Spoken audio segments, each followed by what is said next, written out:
بسم اللہ الرحمن الرحیم الحمد للہ رب العالمین والصلاة والسلام علی سید الاولین والآخرین وعلی آلہ واصحابہ اجمعین ومن تبعہم بإحسان الی یوم الدین اما بعد فاعوذ باللہ السمیع العلیم من الشیطان الرجیم بسم اللہ الرحمن الرحیم ورتل القرآن ترتیلا وعن عثمان بن عفان رضی اللہ تعالی عنہ قال رسول اللہ صلی اللہ علیہ وسلم خیرکم من تعلم القرآن وعلمہ۔ عزیز طلبہ، یہ ہم سب کے لیے بڑی خوشی کی بات ہے کہ اللہ تعالیٰ نے ہم کو اور آپ کو ایمان نصیب کیا۔ ایمان کے بعد ایک بڑی دولت یہ کہ کتاب اللہ کے سیکھنے، سکھانے، یاد کرنے، پڑھنے پڑھانے کا موقع عطا کیا۔ عثمان بن عفان رضی اللہ تعالی عنہ ان چند صحابہ کرام میں سے ہیں جن سے قرہ کی سند جا کے ملتی ہے۔ نبی علیہ السلام کے زمانے میں ابی بن کعب، عثمان بن عفان، زید بن ثابت، یہ وہ چند صحابہ ہیں جو نبی علیہ السلام سے ڈائریکٹ قرآن سیکھے، اور پھر انہوں نے اپنی ساری زندگی ایک جگہ بیٹھ کر کے قرآن سکھانے کا، قرآن کیسے پڑھا جائے، کہاں مد ہوگا، کہاں اخفا ہوگا، کہاں غنہ ہوگا، کہاں اظہار ہوگا، کہاں وصل ہے اور کہاں فصل ہے، یہ سارا طریقہ جو ہے صحابہ کرام میں سے چند صحابہ جو بڑے مشہور تھے، عبداللہ بن مسعود، عثمان بن عفان، ابی بن کعب اور پھر زید بن ثابت۔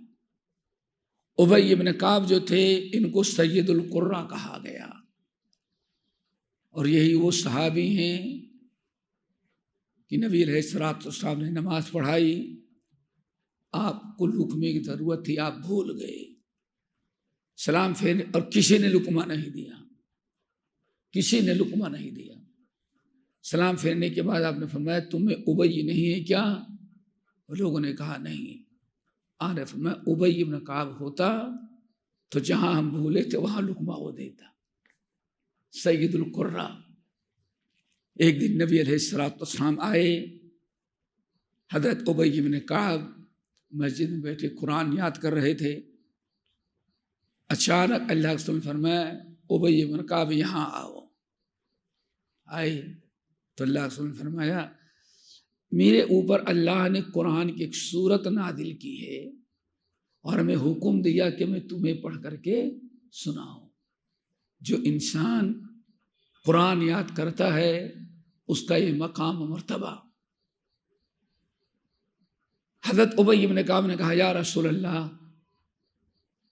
اللہ نے آپ کو حکم دیا ہوگا کہ یہ ہم نے سورت نازل کی، آپ سنا دیں۔ میں سامنے بیٹھا مل گیا اس لیے آپ نے ہم کو بلا لیا، میرا نام تو نہیں لیا ہوگا کہ خاص طر سے ابی بن کعب کو سناؤ۔ اللہ سے فرمایا نہیں، امرت یا امرانی، اللہ نے حکم دیا کہ میں تم کو سناؤں۔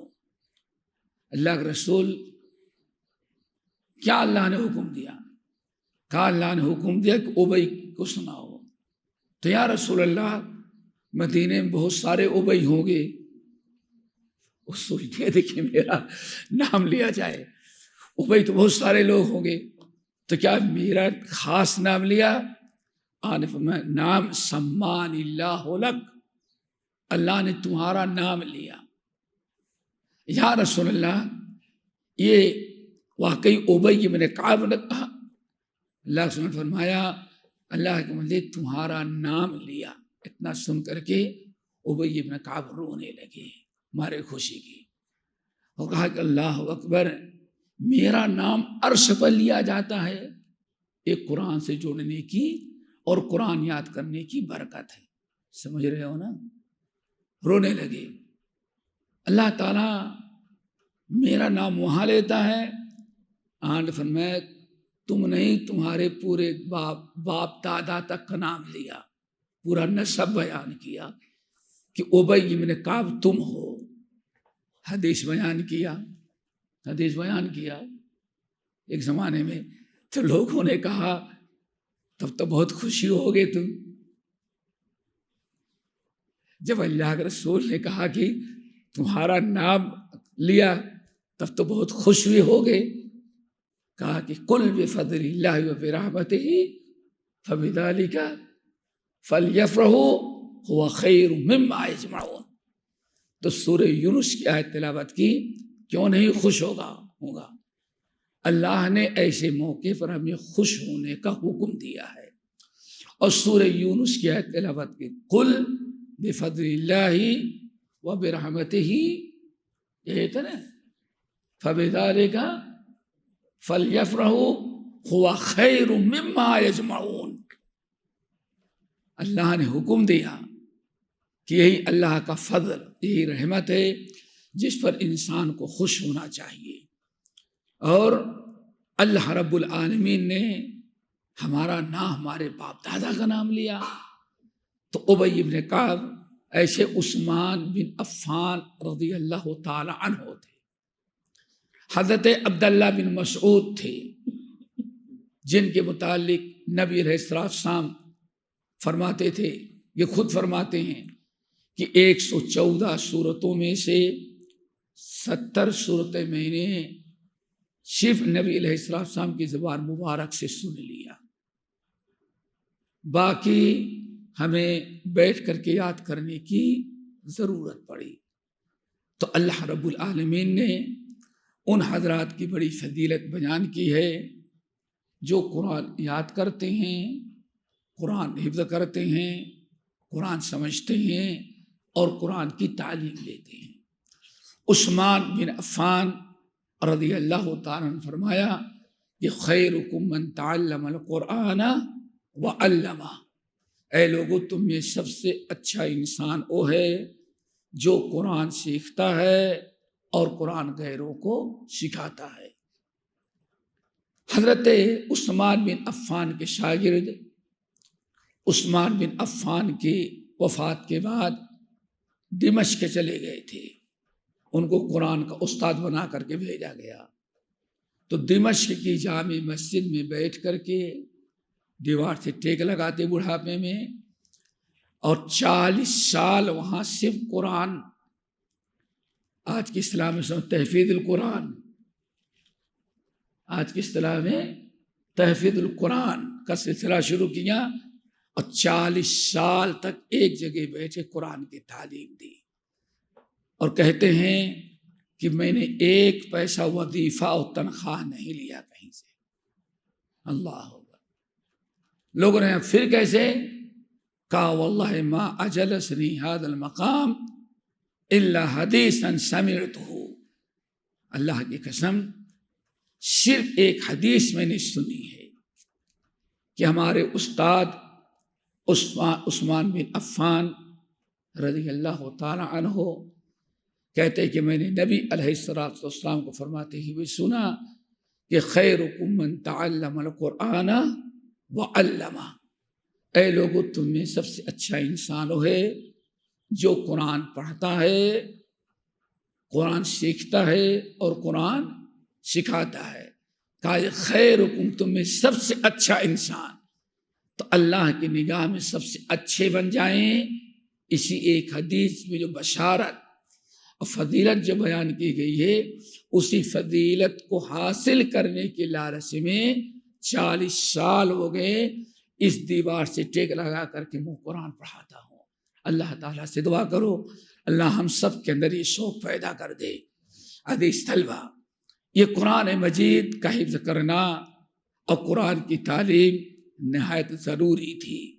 حضرت خالد ابن ولید رضی اللہ تعالیٰ عنہ کہتے ہیں، خطیب بغدادی رحمۃ اللہ علیہ اپنی بڑی کتاب تاریخ کی جو تقریباً 13 جلدوں کے اندر لکھی ہے، اس کے اندر خالد بن ولید کا تذکرہ آیا کسی سند میں، تو کہتے ہیں کہ خالد بن ولید سے نقل کیا امرنا ان نعلم صبیاننا القرآن، ہم لوگ مسلمانوں کو اللہ نے حکم دیا کہ ہم بچوں کو قرآن کی تعلیم دے، قرآن کی تعلیم سکھلائے۔ امرنا ان نعلم صبیاننا القرآن، ہم لوگوں کو حکم دیا گیا کہ بچوں کو قرآن کی تعلیم دیں۔ آج بڑی کوتاہی اس سلسلے میں ہوتی ہے، ماں باپ بڑی لاپرواہی کرتے ہیں۔ عمر ابن الخطاب رضی اللہ تعالیٰ عنہ نے اپنے دور خلافت میں صحابہ میں سب سے زیادہ جس نے توجہ کی قرآن کے یاد کرنے، قرآن کی تعلیم کے لیے، وہ امیر المومنین عمر ابن الخطاب رضی اللہ تعالیٰ عنہ تھے۔ اسی لیے اپنے دور خلافت میں جتنے شعبے تھے، جہاں جہاں اسلام پھیلا تھا، ہر علاقے کے شعبے کے پاس سرکاری لیٹر لکھا، اور لیٹر لکھنے کے بعد حکم دیا کہ ہر علاقے کے گورنر کو کہ ہر گاؤں کے اندر جہاں مسلمان ہوں وہاں بچوں کے قرآن پڑھانے کی، قرآن کی تعلیم کا انتظام کیا جائے، اور اگر کوئی گھر نہیں ملتا تو دیہات میں یا کہیں درخت ہو، اس درخت کے سائے میں بیٹھ کر کے معلم قرآن کی تعلیم دے، اور یہ بہت ہی کامیاب ہوا، اور اس تعلیم کو پوری دنیا کے اندر عام کرنے کے لیے عمر بن خطاب رضی اللہ تعالیٰ عنہ نے تعلیم القرآن کے لیے مدارس اور مکاتب قائم کیے، اور سب سے پہلے یہ بھی نہیں کہ ہاں صرف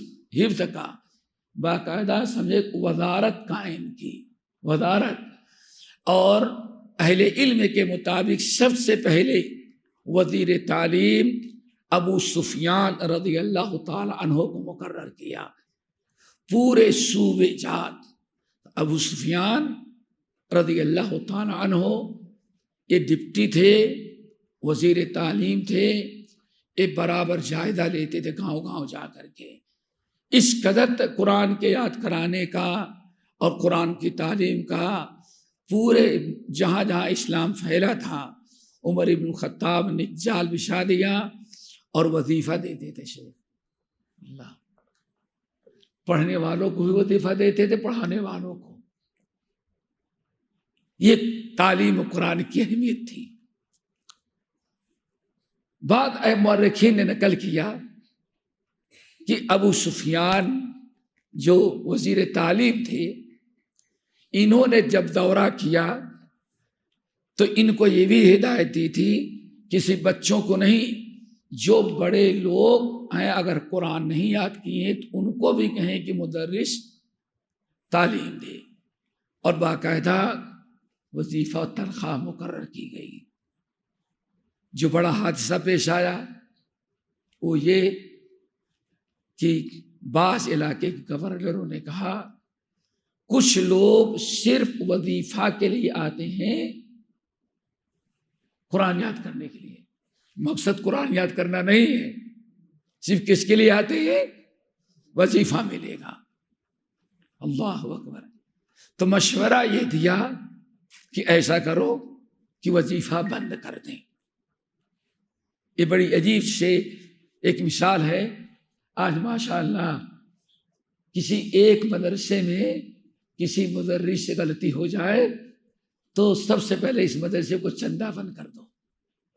کیوں؟ وہاں مدرسے میں یہ ہوتا ہے۔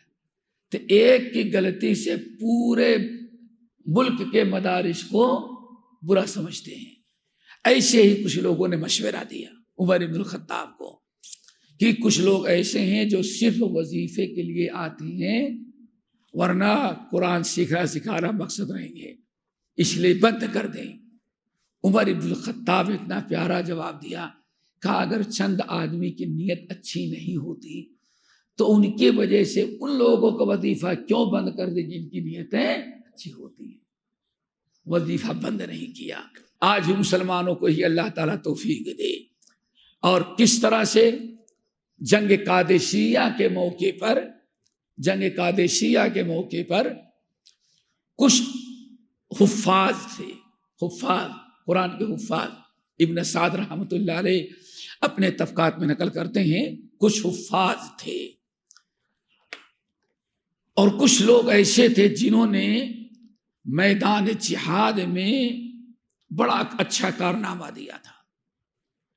تو جو حفاظ ہوتے تھے وہ جہاد میں جاتے تو عمر بن الخطاب ان کا مال غنیمت میں ڈبل حصہ لگاتے تھے.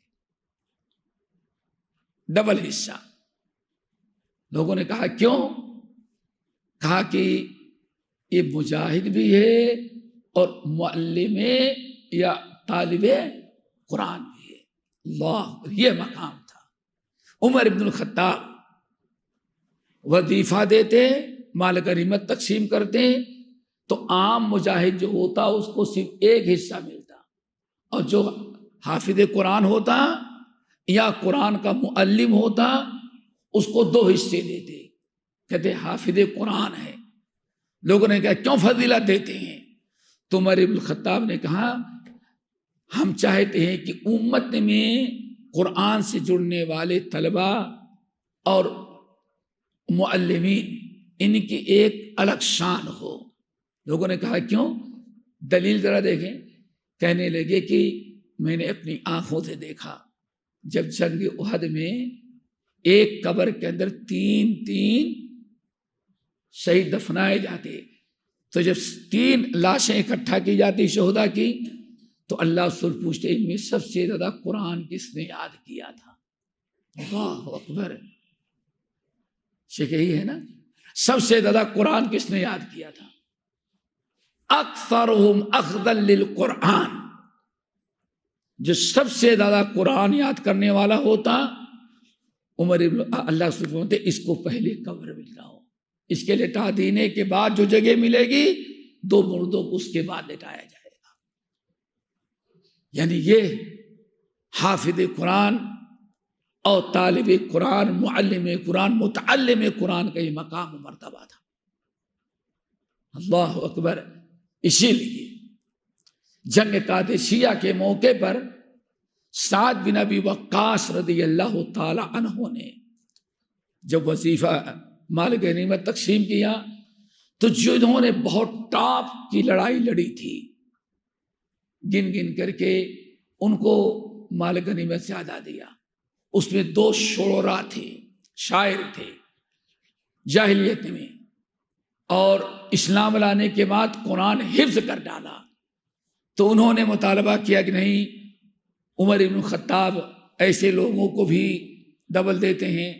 سعد بن ابی وقاص نے انکار کر دیا.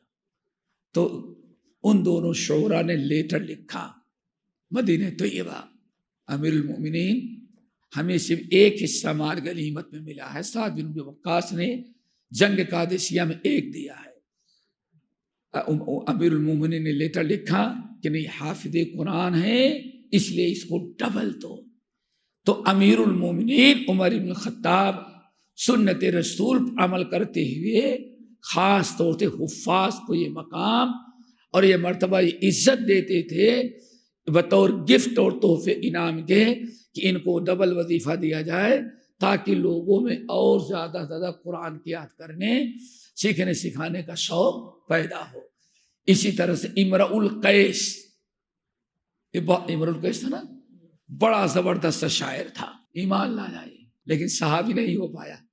ایمان لایا، ایمان لانے کے بعد کہ ایمان لایا صحابی تھا نہیں، کیا کہیں گے، مخضرم کہیں گے. زمانہ تھا لیکن ایمان بعد میں نصیب ہوا. جب ایمان لایا تو عمر بن الخطاب نے ایک عرصے کے بعد بلایا، کہا امرؤ القیس تمہارے جاہلیت کے اشعار تو بہت سنے ہیں، تو ایمان لانے کے بعد کچھ اشعار پڑھ رہے ہو تو تیرا کلام، نیا کلام سناؤ. سمجھے؟ اسلام لانے کے پہلے اشعار پڑھتے تھے، میں نے بہت سنا ہے. ہم چاہتے ہیں اسلام لانے کے بعد تم نے کون سے اشعار کہیں وہ سناؤ. امرؤ القیس شاعر جو تھا اس کی آنکھوں میں آنسو آ گئے. کہا امیر المومنین آپ کو جاہلیت کے اشعار ہم سنا چکے ہیں، اسلام لانے کے بعد جو اشعار کے ہیں وہ سننے کا شوق آپ کو ہے؟ کہا ہم چاہتے سنیں، آنکھوں میں آنسو ہو گئے، کہا اللہ کی قسم امیر المؤمنین عمر بن الخطاب ایمان لانے کے بعد سورۃ البقرہ اور سورہ آل عمران ہم نے حفظ کر لی۔ اب ان دونوں سورتوں کو یاد کر لینے کے بعد ہمیں اپنے اشعار ہم کو نہیں اچھے لگتے قرآن کے سامنے، اس لیے میں معذور ہوں، میں آپ کو اپنا اشعار نہیں سنا سکتا۔ عمر بن الخطاب کا دل باغ باغ ہوا، ہر ایک کا وظیفہ 1000 مقرر تھا۔ کتنا؟ 1000 وظیفہ، اور امرؤ القیس کا 1500، اور 500 اس لیے دیتے ہیں کہ اس کے دل میں قرآن کے حفظ کرنے کا جذبہ اور شوق ہے، اور کہتا ہے مجھے اپنے اشعار اچھے نہیں نظر آتے قرآنی آیات کو یاد کر لینے کے بعد۔ تو یہ بہت ہی ایک بہترین سنہرا وقت ہے آپ لوگوں کے لیے۔ اللہ رضا خیر دے ہمارے مشائخ کو، ہمارے بھائی تسنیم کو، کہ ایک موقع عطا کیا جہاں کچھ نہیں تھا، اچھے طریقے سے صاف ستھری جگہ میں رہنے، قیام کا، طعام کا، مشائخ کی نگرانی میں بھائی تسلیم قربانی دے رہے ہیں۔ دل لگا کر کے پڑھیں، اچھی تمناؤں کے ساتھ پڑھیں، اللہ آگے بڑھیں گے تو اللہ تعالیٰ سب کچھ دے گا۔ اور ہمارے یہ دو تین مشائخ جو ہیں، جو 24 گھنٹے آپ کے ساتھ رہ کر کے قرآن کو یاد کرانے، قرآن کو حفظ کرانے، پڑھانے میں آپ کا تعاون کرتے ہیں، محنت کرتے ہیں، قربانی دیتے ہیں، سب سے پہلے تو ہم دعا کرتے ہیں اللہ تعالیٰ ان کو خیرکم من تعلم القرآن وعلمہ نے جو خیر و برکت کا وعدہ کیا ہے اللہ اس سے سرفراز کرے، اور پھر اللہ تعالیٰ ان کی خدمات کو قبول کر لے۔ بس یہ ہے کتنا یاد رکھیے گا، اس میں جو بھی شامل ہے، اساتذہ بھی ہیں، آپ بھی ہیں، ذمہ داران بھی ہیں، یہ دینی علوم یا کتاب اللہ کا تعلق تھوڑا سا جس سے تعلق ہو گیا، اللہ تعالیٰ کے یہاں وہ اگر قرآن کی برکت ہے وہ بھی اجر و ثواب کا مستحق ہو جاتا ہے۔ یہاں تک کہ اگر کوئی ماں ہے، کوئی باپ ہے، کوئی چچا ہے، کوئی دادا ہے یتیم بچے کا، وہ قرآن نہیں حفظ کر پایا، قرآن نہیں پڑھ پایا، لیکن اگر اس کو شوق پیدا ہو جائے چلو اپنے بچوں کو قرآن کی تعلیم دے، حافظ بنائیں، تو انشاءاللہ کچھ نہیں کیا، صرف تمنا اور شوق کے ساتھ اپنی اولاد کو پڑھانے لگا تو اللہ تعالیٰ اس کو بھی قیامت کے دن بڑے اجر و ثواب سے نوازتے ہیں۔ کیوں؟ یہ حافظ قرآن کا دادا ہے، یہ حافظ قرآن کی ماں ہے، یہ حافظ قرآن کا باپ ہے، اسی لیے ماں باپ کو تاج پہنائے جائے گے۔ کیوں؟ تو نے اپنے بیٹے کو، اپنے بچے کو قرآن کی تعلیم دی، حافظ بنایا، تو بہت ہی خیر و برکت کا یہ مشغلہ ہے۔ ہم اپنے مشائخ اساتذہ سے بھی گزارش کریں گے کہ ایک اچھے کام کے لیے اللہ نے آپ حضرات کو منتخب کیا ہے۔ خیرکم من تعلم القرآن وعلمہ، ان بچوں کو امانت سمجھ کر کے آپ کے پاس امانت ہے، اور وہ امانت بچوں تک آپ منتقل کر رہے ہیں، اس کے اندر خالص اللہ کی رضا، اللہ تعالیٰ کا تقرب ہو، اللہ تعالیٰ کی خوشنودی چاہیں، جہاں اخلاص آئے گا تو اخلاص میں اللہ نے بہت ہی زیادہ برکت دی ہے۔ اللہ تعالیٰ ہم سب کو اپنی کتاب کے سیکھنے سکھانے کا شوق پیدا کرے، پڑھنے پڑھانے کا ذوق دے، اور اللہ تعالیٰ سب کی خدمات کو قبول فرمائے۔ اقول قولی ھذا واستغفر اللہ من کل ذنب واتوب الیہ۔